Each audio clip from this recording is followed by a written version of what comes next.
누가복음 우리 20장 1절에서 44절 말씀을 읽었습니다. 이제 예수님께서 화요일에 어떤 일을 하셨는가? 예수님은 성전에서 이 사람들에게 복음 전도하시고 또 말씀을 가르쳤습니다. 그 일을 하신 것인데요. 그만큼 성전에서 해야 할 중요한 일이 이제 가르침이다 하는 걸 우리가 알 수가 있습니다. 그래서 가르치셨다는 것이죠. 말씀을 가르치셨습니다. 이제 불과 사흘 뒤면 십자가를 지셔야 될 우리 예수님께서 이렇게 끝까지 성전에서 가르치셨다 하는 것, 이런 가르침이 참 중요하다는 것을 우리에게 깨닫게 합니다. 그래서 예수님께서 오셔서 하신 일은 마태복음 9장에 보면은 요약해서 세 가지를 말씀하시는데, 고치시고 또 가르치시고 전도하시고 전파하시고, 이 세 가지입니다. 그래서 우리가 이 가르침이라는 게 참 중요하구나. 하나님 말씀을 우리가 잘 듣고 배워야 됩니다. 말씀을 들을 때 우리의 믿음이 생기고 또 믿음이 성장하고 유지되는 것입니다. 그래서 우리가 하나님 말씀 배우고 하는 것은 매우 중요하다는 것을 우리가 깨닫습니다. 그런데 이제 가르침을 받을 때의 태도인데, 여기 두 부류가 있습니다. 한 부류 백성들은 말씀을 이렇게 잘 듣고 있고, 또 중간에 보면은 말씀 듣고 참 즐거워하기도 하고, 그러는데, 이에 반해서 이 말씀을 나름대로 잘 가르치고 또 해야 될 제사장들이나 서기관들, 말씀을 맡은 자들이라고 할 수 있는 서기관들은 도리어 이 말씀이신 예수님이 오셔서 가르쳐 주시는데도 불구하고 듣기는커녕 반대하고 오히려 예수님을 책을 잡으려고 이제 애를 쓰고 있다는 것이죠. 그래서 오늘 우리가 읽었던 누가복음 20장 말씀은 그들이 예수님을 어떻게 하면 책을 잡을까 해서 교묘한 질문을 하고 있는 이런 모습을 보여주고 있습니다. 그렇지만 지혜로우신 예수님께서는 그들의 그런 교묘한 질문을 다 지혜로서 꺾으시고 도리어 진리를 그들에게 가르치고 계시다는 걸 알 수가 있지요. 그래서 여기 다 우리가 다시 한번 생각하기는 시간적으로 어렵지만, 예를 들어서 부활, 그러니까 반대하는 그룹이 두 그룹인데 같이 힘을 합쳐가지고 한쪽은 사두개파, 한쪽은 바리새파예요, 당시에. 근데 바리새파는 부활이 있다고 이렇게 믿는데, 사두개파는 부활이 없다라고 생각하는 그룹이에요. 그래서 부활이 없다라고 주장하는 사두개파에서 이렇게 사람을 보내가지고 예수님께 부활이 없지 않느냐라는 이제 그런 질문을 하는 거죠. 그래서 그 교묘한 질문은, 어떤 사람이 죽었는데 그 아내를 놓고 죽으니까 그 아내를 그럼 어떡하냐. 구약에 보면은 이제 남동생이 그 아내를 이렇게 하는 거예요.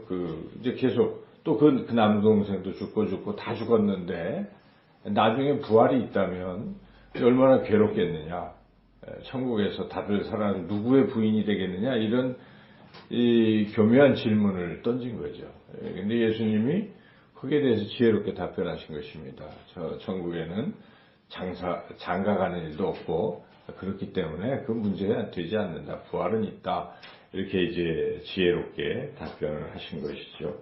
그와 같이 여러 가지 일들에 대해서 세금 바치는 문제, 또 이런 것 등등 해서 우리 이제 예수님께서 지혜롭게 이제 답변을 쭉 해주셨습니다.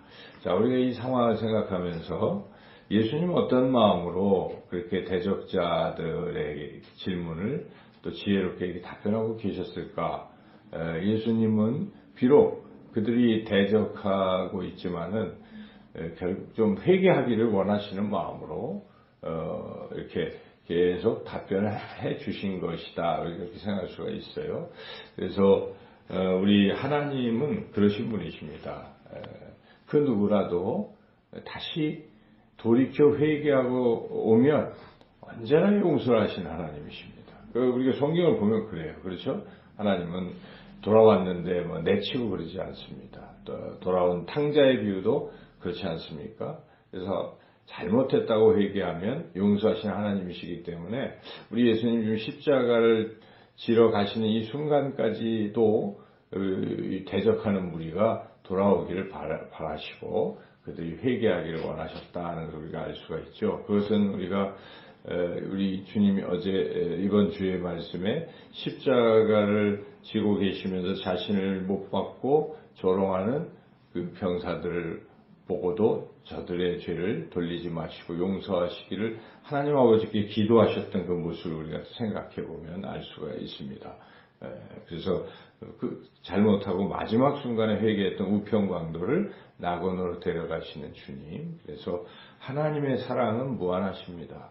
회개하는 자는 그 누구도 품으시는, 우리가 그런 마음으로 살아갈 때 우리가 하나님을 닮는 그런 삶이 될 것입니다.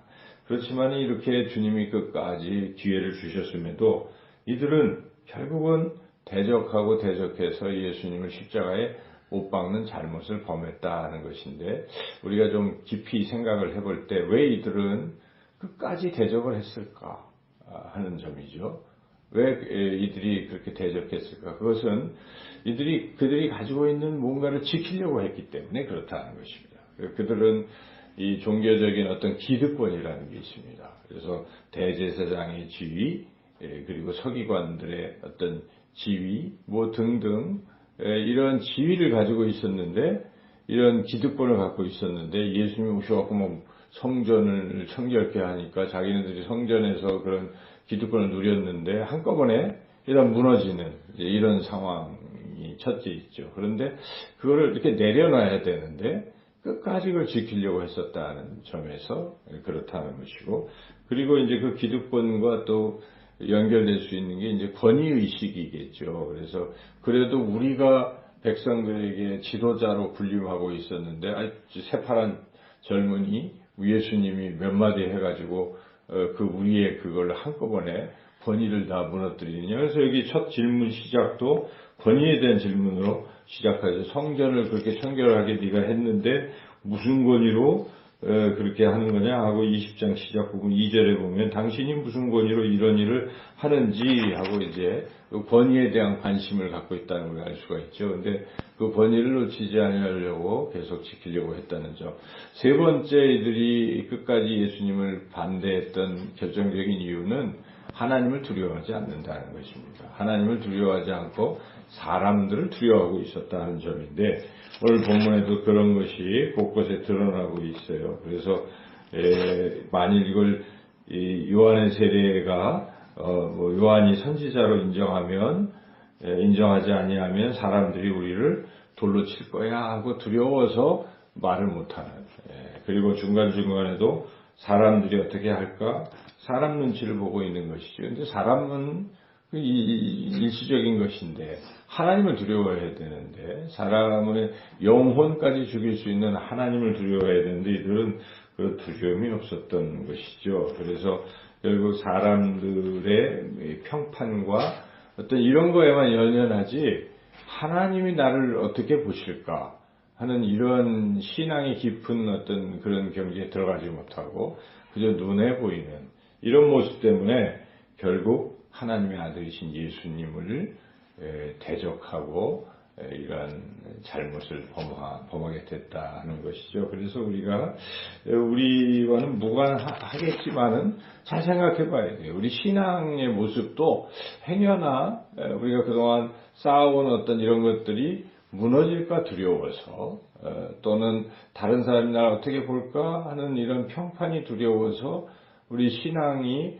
바르게 가지 못하고 나도 모르는 사이에 어느덧 하나님을 대적하는 편에 서게 되면 안 되는 거예요. 그래서 그게 아닐 것 같아도 어떤 교회들 이렇게 보면은 왜 교회가 서로 막 이렇게 무너지고 막 피치게 싸워가는가 하는 거 보면 결국 지금 이런 요소들이거든요. 자기의 자존심, 자기의 권리를 놓치지 아니하려고 하고 자기의 평판을 잃지 않으려고 하는 이런 것들 때문에 결국 진리를 바르게 볼 수가 없는 거예요. 하나님을 우리가 그럴 때 꼭 이걸 생각해 봐야 돼요. 그렇게 한때 이랬던 당시 하나님의 종들이라고는 이들이 다 지금 무너지고 있잖아요. 무너진 것이죠. 예수님 대적함으로. 그래서 우리 신앙도 그게 중요한 게 뭐냐.